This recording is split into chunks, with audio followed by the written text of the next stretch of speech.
நண்பர்களே, இந்த உலக தாய்மொழி நாள் ஏன் கொண்டாடப்படுகிறது என்று உங்கள் யாருக்காவது தெரியுமா? முக்கியமாக மாணவர்கள் யாருக்காவது தெரியுமா? அதாவது தெரிஞ்சால் கை தூக்குங்க. ஏன் இந்த பிப்ரவரி 21 உலக தாய்மொழி நாளாக கொண்டாடுகிறார்கள்?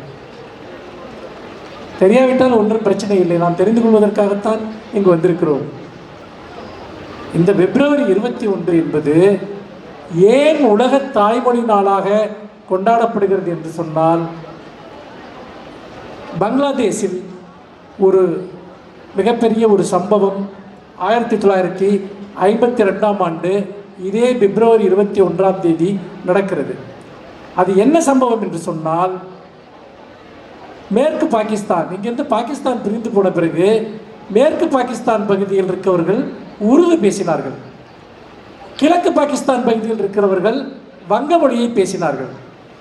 ஆனால் மேற்கு பாகிஸ்தான் கிழக்கு பாகிஸ்தானின் மீது உருது மொழியை திணிக்கிறார்கள். அதை அந்த நாட்டினுடைய ஒரு ஆட்சி மொழியாக அறிவிக்கிறார்கள். ஒரே மதம், ஒரே நாடு, ஆனால் மொழி இரண்டு. அப்படி பார்க்கிற போது கிழக்கு பாகிஸ்தானை சேர்ந்த மக்கள், நாங்கள் உருது மொழியை ஆட்சி மொழியாக ஏற்றுக்கொள்ள மாட்டோம், எங்கள் வங்க மொழி தான் எனக்கு முக்கியம் என்று சொல்கிறார்கள். அப்படி சொல்லி ஒரு மிகப்பெரிய போராட்டத்தை அங்கு டாக்காவில், அதாவது அங்கே இருக்கக்கூடிய இன்று பங்களாதேஷினுடைய தலைநகராக இருக்கக்கூடிய இந்த டாக்காவில் மாணவர்கள் ஒரு மிகப்பெரிய போராட்டத்தை நடத்துகிறார்கள். அந்த போராட்டத்தில் 4 இளைஞர்கள் சுட்டுக் கொல்லப்படுகிறார்கள். தங்கள் தாய்மொழி மீது ஆதிக்கம் செலுத்தக்கூடாது என்று அவர்கள் நடத்திய போராட்டத்திற்காக பாகிஸ்தான் இராணுவம் அந்த 4 பேரை சுட்டு கொன்று விடுகிறது. இது ஒரு மிகப்பெரிய அளவிலான ஒரு கிளர்ச்சியை அங்கு ஏற்படுத்துகிறது. பின்னால் பாகிஸ்தானிலிருந்து வங்கதேசம் பிரிந்து செல்வதற்கு காரணமே அந்த கிளர்ச்சி தான்.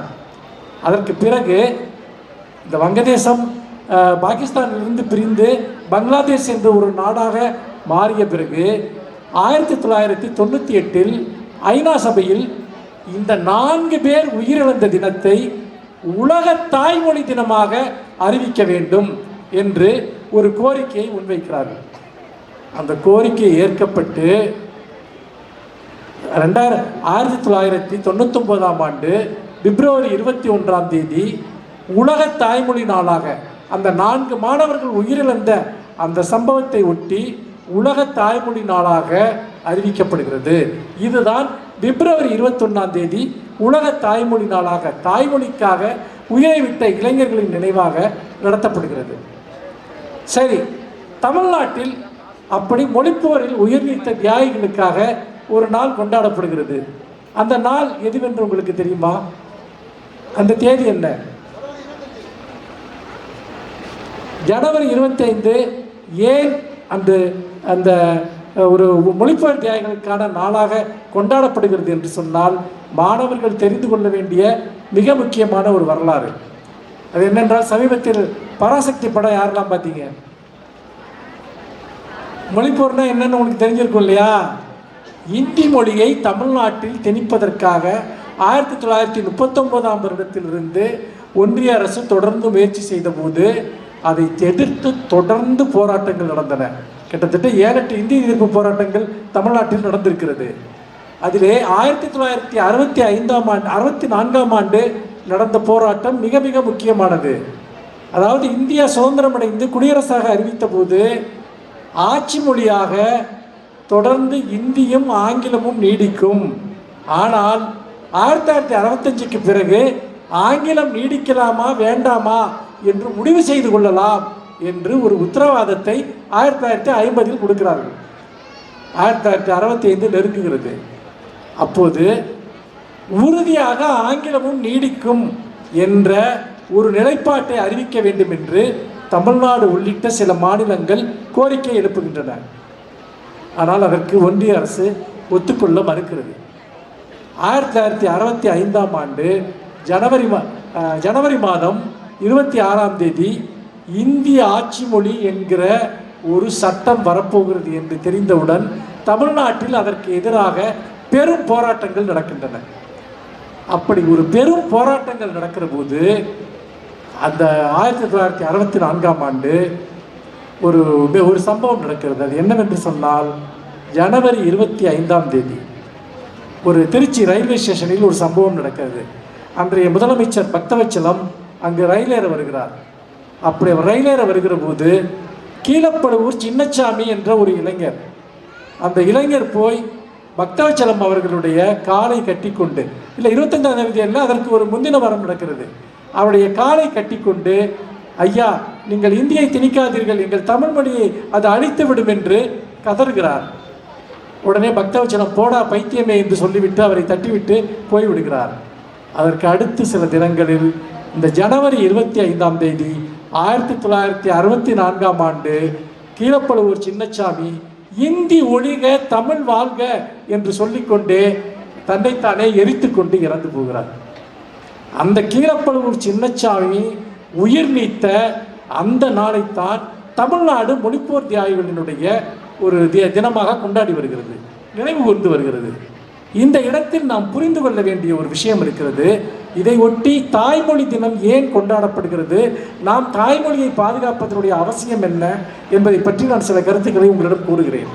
அதாவது அந்த கீழப்படுவூர் சின்னச்சாமி இறந்த பிறகு தொடர்ச்சியாக தமிழ்நாட்டில் உங்களை போன்ற மாணவர்கள், ஏன் கல்லூரி மாணவர்கள் மட்டுமல்ல, பள்ளி மாணவிகள் கூட தெருவிற்கு வந்து எங்களுக்கு இந்தி வேண்டாம், தமிழ் தான் எங்களுடைய மொழி என்று தெருவுக்கு வந்து மிகப்பெரிய போராட்டத்தை நடத்துகிறார்கள்.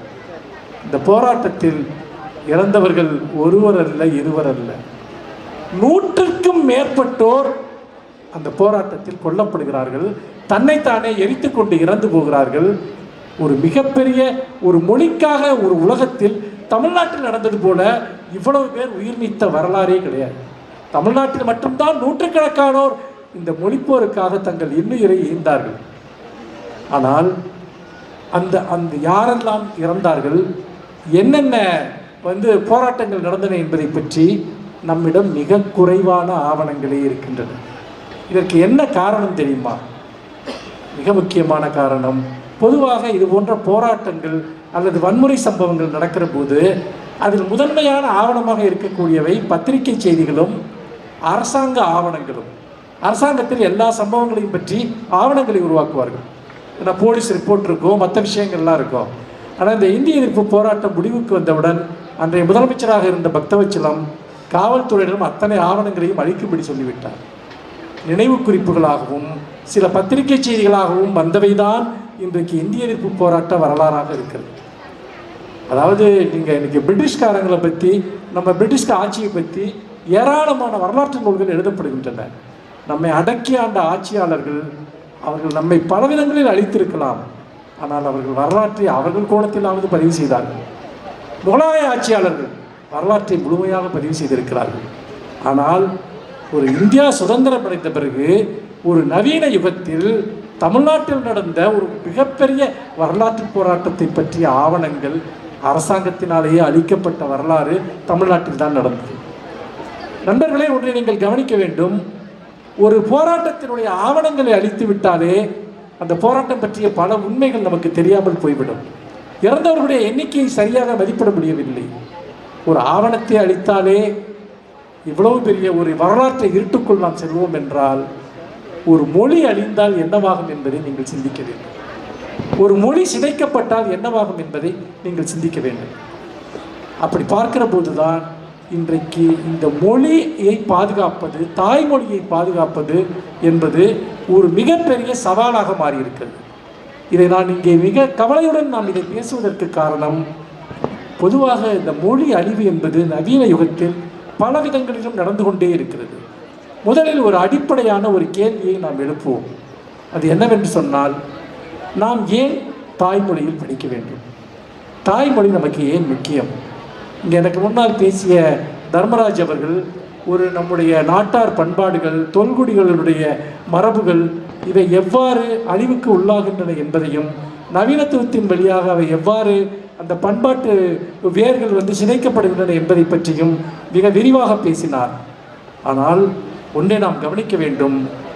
எவ்வளவு கஷ்டப்பட்டெல்லாம் ஒரு மக்களுடைய வாழ்க்கையை பொருளாதார ரீதியாகவோ மற்ற ரீதியிலோ ஒரு பண்பாட்டை அழிக்க வேண்டியதில்லை.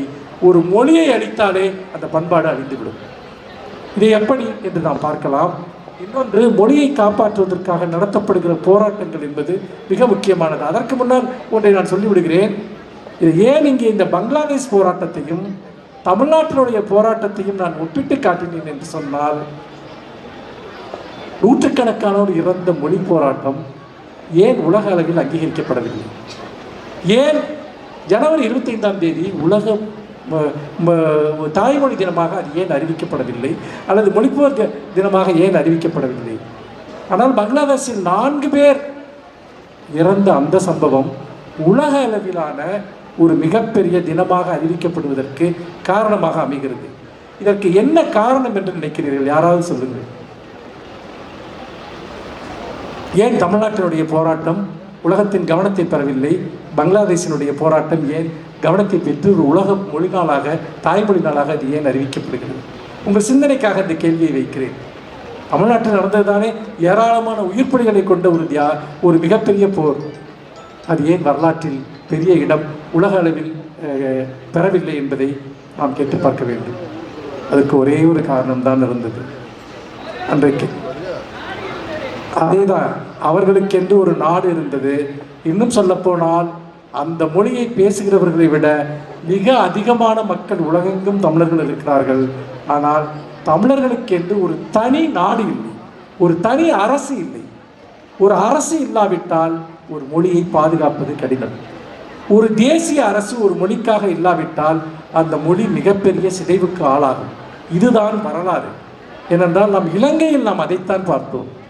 சிங்கள மொழி அங்கு ஆதிக்கம் செலுத்துகிற போது, அங்கு தமிழர்களுக்கு என்று ஒரு அரசு இல்லாத போது அங்கு தமிழ் ஒரு மிகப்பெரிய அழிவை என்று சந்திக்கிறது. இதே இந்தியாவில் தமிழ்நாடு என்பது ஒரு மாநில சுயாட்சி என்கிற அடிப்படையில் தொடர்ந்து மொழிப்போரை நடத்தி கொண்டிருப்பதன் வழியாக இன்றைக்கு தமிழ் பாதுகாக்கப்படுகிறது, தமிழ் வளர்த்தெடுக்கப்படுகிறது. நாம் ஒரு தேசியத்துக்குள் இருக்கக்கூடிய ஒரு மாநிலம். இந்த மாநிலத்தில் இதற்காக போராடுகிற இயக்கங்களும் அரசுகளும் இருப்பதன் காரணமாக மட்டுமே இங்கு மொழி பாதுகாக்கப்பட்டிருக்கிறது. அப்படி அரசுகள் இல்லாத காலத்தில் 7-8 நூற்றாண்டுகளாக தமிழ் எவ்வளவு பெரிய அழிவை சந்தித்தது என்பதை நாம் நன்கு அறிவோம். ஏனென்றால் மணிப்பிரவாளம் கலந்த ஒரு நடை இங்கே எப்படி வந்தது? இங்கு வந்த படையெடுப்பாளர்கள் ஒவ்வொருவரும் தங்களுடைய ஆதிக்கத்தை தமிழின் மீது எப்படி செலுத்தினார்கள்? தமிழ் எப்படி தொடர்ச்சியாக பெரும் அழிவுக்கும் சிதைவிற்கும் ஆளானது என்பது மிகப்பெரிய வரலாறு. 19ஆம் நூற்றாண்டிலிருந்து 18ஆம் நூற்றாண்டிலிருந்து தனித்தமிழ் இயக்கங்களும், அதே போல பின்னால் 19ஆம் நூற்றாண்டில் திராவிட இயக்கங்களும் நடத்திய மிகப்பெரிய போராட்டம்தான் தமிழை, இன்றைக்கு நீங்கள் பேசுகிற தமிழை இன்றைக்கு நிலைநிறுத்தி இருக்கிறது. சாதாரணமாக இந்த தமிழ் நம்மிடம் மீண்டு வந்துவிடவில்லை. ஒரு மொழி போராட்டம் என்பது எப்பொழுதும் ஆதிக்கத்திற்கு எதிராக நடந்து கொண்டே இருக்கிறது. இந்த ஆதிக்கத்திற்கு எதிரான இந்த போராட்டத்தில் நம்முடைய பங்கு என்ன என்பது மிக மிக முக்கியம். போராடுவது மட்டும் நம்முடைய பங்கு அல்ல, தமிழை பேசுவது நம்முடைய முதன்மையான போராட்டம். தமிழ் சொற்களை பாதுகாப்பது நம்முடைய முதன்மையான ஒரு போராட்டம். இன்றைக்கு நம்மிடம் சங்க இலக்கிய பிரதிகள் இருக்கின்றன. அதன் வழியாக தமிழினுடைய உன்னதத்தை நாம் அறிந்து கொண்டிருக்கிறோம். இந்த பிரதிகள் இல்லாவிட்டால் என்னவாகி இருக்கும்? இன்னொன்று, இலக்கிய பிரதிகளால் மட்டுமல்ல, பேச்சு வழக்கின் வழியாகவும் இன்றைக்கு தமிழ் தொடர்ந்து காப்பாற்றப்பட்டு வருகிறது. மக்கள் பேசுகிற மொழியாக தமிழ் இருக்கிறது, மக்கள் புழங்குகிற மொழியாக தமிழ் இருக்கிறது.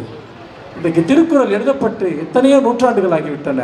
ஆனால் பல திருக்குறள்கள் உரையே இல்லாமல் இன்றைக்கு சொன்னாலும் நமக்கு புரியும். தீயினால் சுட்ட புண் உள்ளாரும் ஆறாதே நாவினால் சுட்டவடு, இதை சொல்வதற்கு உரையாசிரியர்கள் தேவையில்லை. ஏனென்றால் இது ஒரு பேச்சு வழக்கின் வழியாகவும் பாதுகாக்கப்பட்டு வந்த ஒரு மொழியாக இருக்கிறது. ஆனால் தமிழை நாம் முறையாக பேசுகிறோமா? தமிழை நாம் முறையாக கற்கிறோமா? நாம் நல்ல தமிழ் சொற்களை இன்றைக்கு எந்த அளவிற்கு நாம் இழந்திருக்கிறோம் என்பதை பற்றி நாம் கவலையுடன் சிந்திக்க வேண்டும். நண்பர்களே, இதற்கு ஒரு உதாரணமாக நான் உங்களிடம் ஒரு சிறிய கதையை சொல்கிறேன். இந்த கதை என்பது உலகம் முழுக்க மொழிகளினுடைய அழிவு மற்றும் மொழிகளுக்கு காப்பாற்றுவதற்கான போராட்டம், இதை பற்றியது. முத்துலிங்கம் என்ற ஒரு புகழ்பெற்ற எழுத்தாளர் இருக்கிறார். அவர் ஒரு ஈழத்து எழுத்தாளர், புலம்பெயர்ந்து கனடாவில் வாழக்கூடியவர். மிக அற்புதமான எழுத்தாளர். இன்றைக்கு ஒரு மொழியை மிக அற்புதமாக கையாண்ட, வாழ்க்கையை மிக நுட்பமாக சித்தரித்த ஒரு படைப்பாளி. அவர் ஒரு கட்டுரையை இப்படி தொடங்குகிறார். இந்த கட்டுரையும் உலக தாய்மொழி நாளுக்காக எழுதப்பட்ட கட்டுரை தான். சரியாக 2 வருடங்களுக்கு முன்னர், நன்றாக கவனியுங்கள், சரியாக 2 வருடங்களுக்கு முன்னர் 2010ஆம் ஆண்டு இந்த கட்டுரை எழுதியிருக்கிறார். 85 வயது மூதாட்டி ஒருவர் அந்தமான் தீவில் இறந்து போனார். 85 வயது மூதாட்டி ஒருவர் அந்தமான் தீவில் இறந்து போனார். அவர் இறந்த போது அவர் பேசிய மொழியும் இறந்து போனது. எப்படி ஒரு மூதாட்டி இறந்தால் ஒரு மொழி இறந்து போகும்?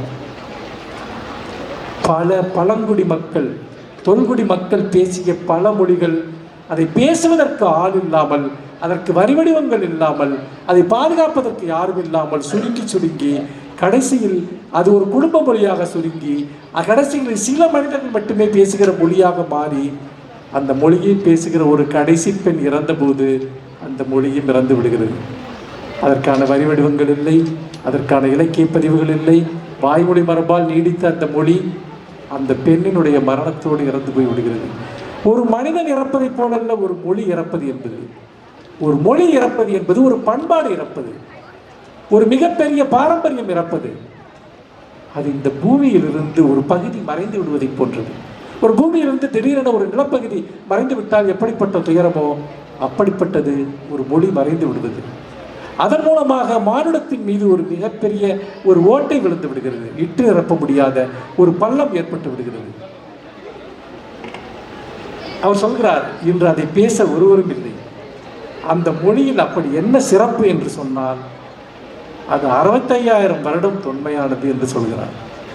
நண்பர்களே, 65,000 வருடமாக தொன்மை வாய்ந்த 65,000 வருடங்களுக்கு முன்பு தோன்றிய ஒரு மொழி கடைசியாக ஒரு மூதாட்டி இறக்கிற போது அந்த மொழி மறைந்து விடுகிறது என்று சொன்னால் அது அந்தமான் நிக்கோபார் தீவுகள் இருக்க எத்தனையோ பழங்குடிகளுடைய மொழிகளுக்கு மட்டுமல்ல, உலகம் முழுக்க இது நடந்து கொண்டிருக்கிறது. அதாவது இன்றைக்கு உலகத்தில் அங்கீகரிக்கப்பட்ட அல்லது கணக்கெடுக்கப்பட்ட மொழிகளாக 7,000 மொழிகள் ஒரு காலத்தில் சொல்லப்பட்டது. அதில் 2,000 மொழிகள் இருந்த இடம் தெரியாமல் அழிந்து போய்விட்டது. எதனால் அந்த மொழிகள் அழிந்து போய்விட்டது? பல காரணங்களை சொல்கிறார்கள். ஒன்று, இன்றைக்கு தர்மராஜ் அவர்களுடைய உரையில் குறிப்பிட்டது போன்ற ஒரு நாகரிகமாதல் என்ற அடிப்படையில் அந்த மக்கள் அவர்களுடைய நிலப்பகுதியிலிருந்து மட்டும் வெளியேற்றப்படுவதில்லை. இப்போ உதாரணமாக ஒரு காட்டை அழிக்கிறார்கள் என்று சொன்னால் அந்த வனத்தில் வாழக்கூடிய மக்களை அவர்கள் நிலப்பகுதியிலிருந்து அகற்றுவது என்று சொல்கிறோம்.